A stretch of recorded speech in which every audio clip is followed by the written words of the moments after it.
المردود بسبب سقط من الاسناد، وہ حدیث جو مردود ہوتی ہے سند میں کسی راوی کے ساکت ہونے کی وجہ سے، جو مردود ہوتی کس وجہ سے سند میں کسی راوی کے ساکت ہونے کی وجہ سے۔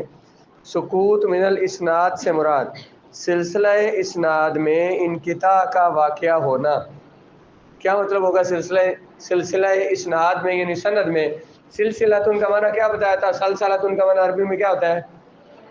زنجیر کو۔ سند کی ایک جو زنجیر ہے، راویوں کے جو نام ہیں ان میں انقطاع کا واقعہ ہونا، خواہ ایک راوی حذف ہو یا زیادہ راوی حذف کرنے سے ہو۔ سلسلہ اسناد میں انقطاع کا واقعہ ہونا، چاہے وہ ایک راوی کے حذف ہونے سے ہو یا خواہ آمدن ہو، جان بوجھ کر راوی کو حذف کیا ہو، خواہ غیر آمدن یا بھول کر کیا ہو، سند کے شروع سے کیا ہو راوی کو حذف کیا ہو، یا سند کے آخر سے یا سند کے درمیان سے، اس سب کو کیا کہتے ہیں؟ سقوط من الاسناد۔ کیا کہا ہے؟ سند میں سے راوی کو، ایک راوی کو حذف کریں یا جان بوجھ کر حذف کیا ہو یا بھول کر حذف کیا ہو، سند کی ابتدا سے حذف کیا ہو، درمیان سے حذف کیا ہو، آخر سے حذف کیا ہو۔ یہ سقوط ظاہراً ہو یا پوشیدہ طور پر ہو۔ سند کی ابتدا کدھر سے ہوتی ہے؟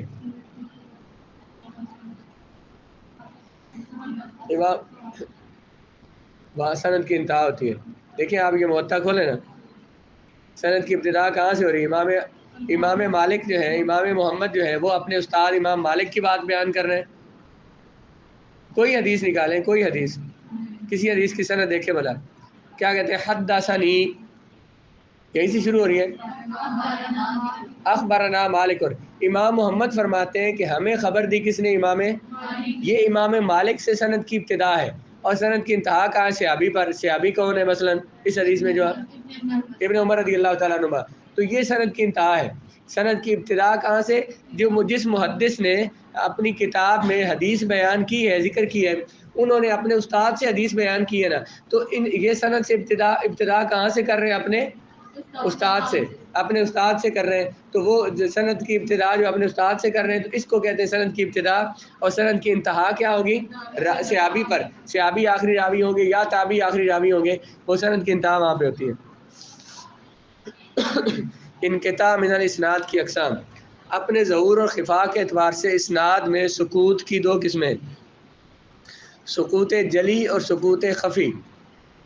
سند سے راوی کا حذف ہونا، اس کو کیا بولتے ہیں؟ سقوط۔ سقوط کی دو قسمیں، سقوط جلی اور سقوط جلی یا سقوط ظاہری۔ جلی کا معنی ظاہر ہونا ہوتا ہے۔ انقطاع کی اس قسم کی معرفت میں ائمہ اجلہ اور علم حدیث میں مشغول رہنے والے علماء سب مشترک ہیں۔ سند سے راوی کو حذف کیا جائے اور اس کا حذف ہونا، راوی کا ساکت ہونا ظاہر ہو، اس کو بیان کیا ہے بہت سارے ائمہ حدیث نے۔ ائمہ اجلہ، بڑے بڑے ائمہ حدیث کے اماموں نے، ائمہ جمع امام کی، اجلہ معنی جلیل القدر، جلیل کی جمع اجلہ مطلب بلند مرتبے والے، اور علم حدیث میں مشغول رہنے والے علماء سب نے انقطاع کی اس قسم کو بیان کیا ہے۔ یہ انقطاع راوی اور اس کے شیخ میں ملاقات نہ ہونے کی وجہ سے پہچانا جاتا ہے۔ یہ کیسے پتہ چلتا ہے کہ یہاں پہ سند منقطع ہے؟ منقطع سند کون سی ہوگی؟ درمیان میں راوی حذف ہو۔ وہ سند کے انقطاع کا پتہ کیسے چلتا ہے؟ راوی اور اس کے شیخ میں ملاقات کے نہ ہونے کی وجہ سے۔ مثلا دیکھیں نا، امام بخاری ہے 3 صدی ہجری میں، امام مالک ہوئے پہلی صدی، 2 صدی ہجری میں، اور پہلی اور دوسری میں، امام اعظم بھی پہلی 2 صدی ہجری میں۔ اگر امام بخاری یہ فرمائے، مثلا امام بخاری یہ فرمائے کہ میں نے یہ بات سنی ہے امام اعظم ابو حنیفہ نعمان بن ثابت سے سنی، یا ان سے روایت کریں، ان ابی حنیفہ تھا، یہ روایت کرتے ہیں، تو اب جو محدثین ہیں انہیں معلوم ہے کہ امام بخاری پیدا کب ہوئے اور ان کا وصال کب ہوا، امام اعظم پیدا کب ہوئے اور وصال کب ہوا۔ امام اعظم کی پیدائش 80 ہجری میں، وفات 150 ہجری میں۔ امام بخاری جو ہے 150 ہجری میں پتہ نہیں پیدا بھی ہوئے تھے یا نہیں ہوئے تھے۔ اگر پیدا نہیں ہوئے تھے تو پھر یہ کہا جائے گا کہ امام بخاری کا امام ابو حنیفہ سے روایت کرنا، یہ جو روایت ہے یہ یہاں درمیان میں کوئی راوی حذف ہے، امام ابو حنیفہ سے وہ روایت نہیں کر سکتے، کیونکہ یا تو اس وقت پیدا نہیں ہوئے تھے یا اتنے کم عمر تھے کہ ان کی ملاقات امام ابو حنیفہ سے ثابت نہیں ہے۔ تو یہ نہیں کہ وہ سند ذکر ہے تو سند کے ذکر کرنے سے جن کو محدثین کے حالات زندگی جنہوں نے پڑھے ہوئے ہیں کہ کون بندہ کس زمانے کا تھا اور کس نے، مثلا امام بخاری نے کہاں پڑھا۔ بھئی امام ابو حنیفہ کوفہ میں تھے، عراق میں، امام بخاری کیا کوفہ گئے کہ نہیں گئے؟ اگر وہ کوفہ جانا ان کا ثابت ہے تو پھر ہو سکتا ہے کہ امام ابو حنیفہ ان کی زندگی میں تھے بھی، حدیث پڑھاتے بھی تھے، امام بخاری کا کوفہ جانا بھی ثابت ہے، تو پھر ہو سکتا ہے کہ انہوں نے ان سے حدیث لی ہو۔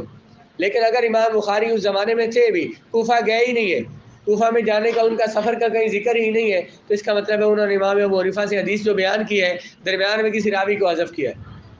تو کیا کہتے ہیں کہ یہ انقطاع کیسے پتہ چلتا ہے؟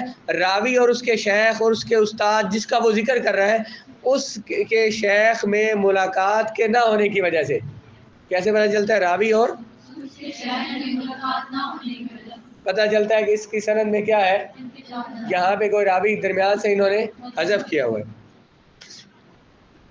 اور وہ انقطاع کیسے ثابت ہوتا ہے؟ یا تو اس راوی نے اس امام کا، اس اپنے شیخ کا جس سے وہ حدیث بیان کر رہا ہے اس کا زمانہ پایا ہی نہیں، یا تو اس نے اپنے شیخ کا زمانہ، جیسے میں نے مثال دی ہے ابھی جو مثال دی ہے، جیسے کہ یا دونوں کا دور تو ایک ہے، زمانہ تو ان کا ایک ہے، دور تو ان کا پایا ہے اس شیخ کا، اپنے شیخ کا، لیکن اس سے ملاقات اور مجلس ان کی نہیں ہوئی تھی۔ ان کا دور تو پایا لیکن ان سے ملاقات اور مجلس نہیں ہوئی۔ اور راوی کو شیخ سے روایت کرنے کے لیے اجازت اور وجادہ حاصل نہ ہو، شیخ سے کا دور تو پایا ہو، شیخ سے نہ اس کی ملاقات ہو، نہ شیخ نے اسے اپنی حدیثیں روایت کرنے کی اجازت دی ہو۔ یہ اجازت کیا ہوتی ہے، وجادہ کیا ہوتا ہے، یہ آگے اس پہ تعریفیں آ جائیں گی۔ اسی لیے اسانید میں، سند کی جمع اسانید میں تحقیق کرنے والا راویوں کی تاریخ کی معرفت کا محتاج ہوتا ہے۔ حدیث کے سندوں میں تحقیق کرنے والے کو ضرورت ہوتی ہے کیا، کہ وہ راویوں کی تاریخ اسے پتہ ہو۔ حدیث کی سند پہ جو بحث کریں گے تو راویوں کی تاریخ پتہ ہونی چاہیے، کون بندہ کہاں پیدا ہوا، کہاں اس نے پڑھا، کہاں رہا، کون سا اس کا سن پیدائش، کون سا سن وفات ہے۔ پھر پتہ چلتا ہے کہ اس کی جس شیخ سے یہ حدیث روایت کر رہا ہے کیا اس سے اس کی ملاقات ثابت ہے یا ملاقات ثابت نہیں ہے۔ پھر اس کی تاریخ، اس نے کہاں پڑھا، کہاں وہ گئے، جہاں وہ گئے، تو ان کی ملاقات اس شیخ سے ہو سکی یا نہیں ہو سکی، یا ہو سکتی ہے یا نہیں ہو سکتی، یہ ساری چیزیں پڑھی جاتی ہیں۔ بات سمجھ آ گئی ہے؟ یہی تاریخ راویوں کے سن ولادت، سن وفات، اس تاریخ میں کیا بیان ہوگا، راوی پیدا کب ہوا، سن ولادت اس کا، سن وفات، طلب علم کے اوقات، کب انہوں نے علم حاصل کیا، اور طلب علم کے لیے انہوں نے سفر کہاں کیا، یہ ساری تاریخ جاننا پڑتی ہے۔ پھر پتہ چلتا ہے سند پہ پھر بحث ہو سکتی ہے راویوں پہ۔ بیان کرنے کی اجازت اور اذن، راوی اپنے شیخ سے ملتا تو نہیں ہے لیکن اس شیخ سے اس طرح اجازت حاصل ہوتی ہے کہ وہ کہتا ہے کہ میں اپنی سنی ہوئی تمام روایات کے بیان کرنے کی اپنے دور کے تمام طالبان حدیث کو اجازت دیتا ہوں۔ اس کو اذن اور اجازت کہتے ہیں۔ اجازت کیا ہوتی ہے کہ راوی نے اپنے شیخ سے، جس استاد سے وہ حدیث روایت کر رہا ہے، اس سے باقاعدہ اس نے حدیث پڑھی نہیں ہے، بلکہ اس شیخ نے یہ کہا کہ جو میں نے اپنے اساتذہ سے حدیثیں سن کے لکھی ہیں نا، جو میری فلاں کتاب میں لکھی ہوئی ہیں، میں اس کو تمام علماء جتنے بھی میری بات سن رہے ہیں، جہاں تک میری آواز جا رہی ہے، جتنے میری مجلس میں موجود ہیں، میں ان سب کو اس تمام حدیثوں کی روایت کی اجازت اور اذن دیتا ہوں۔ اس کو اجازت کہا جاتا ہے۔ اس طرح بھی اجازت ہوتی ہے اور یوں بھی اجازت ہوتی ہے کہ مثلا جو استاد کلاس میں پڑھا رہا ہے وہ تو جو جن کو پڑھاتا ہے حدیثیں اور ان سے ساتھ لکھواتا رہا، تو اس نے انہیں ساتھ اجازت دے دی کہ تم میری طرف سے یہ حدیثیں آگے روایت کر سکتے ہو۔ وجادہ یہ ہے کہ راوی کو اپنے شیخ کی تصنیف شدہ لکھی ہوئی کتاب مل جاتی ہے جس کے خط سے وہ واقف ہے۔ پہلے ہاتھوں سے لکھتے تھے اور راوی کو اپنے استاد کی کوئی کتاب مل جاتی ہے جس میں روایات انہوں نے لکھی ہے، وہ ان کا خط ان کی لکھائی پہچان لیتا ہے اور اس کتاب میں موجود تمام روایات کو مرویات کو بیان کرتا ہے، اس کو محدثین کی اصطلاح میں وجادہ کہتے ہیں۔ شیخ کی کوئی کتاب اسے مل جاتی ہے اور